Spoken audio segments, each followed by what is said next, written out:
Vakar vakare avarijoje žuvo Seimo narys Juozas Palionis. Parlamentaras žuvo kelyje Prienai Vilnius. Juozo Palionio artimiesiems užuojautą pareiškė šalies vadovė Dalia Grybauskaitė bei Seimo pirmininkė Irena Degutienė. Tylos minute jį pagerbė Seimo nariai. Velionis bus palaidotas Nemajūnų kaimo kapinėse.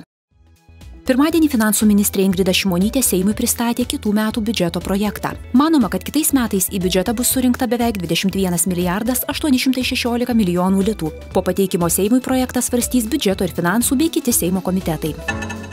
Šiandien Seimas pritarė pridėtinės vertės mokesčio įstatymų pataisų projektui, kuriuo siūloma iki kitų metų pabaigos pratęsti lengvatinio 9% PVM tarifo taikymą šilumos energijai ir karštam vandeniui, bei lengvatinio 5% PVM tarifo taikymą vaistams ir medicinos pagalbos priemonėms.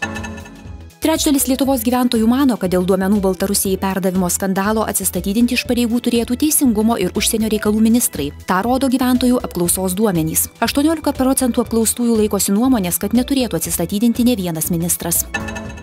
Kauno Žalgirio debiutas Eurolygoje paženklintas nesėkme. Vakar vakare Naujojoje Žalgirio arenoje kauniečiai rezultatu 74-87 nusileido Maskvos CSKA ekipai. Daugiausia taškų nugalėtojams pelnė Aleksejus Švedas 19, o iš žalgiriečių išsiskyrė naujokas Sonny Vimsas.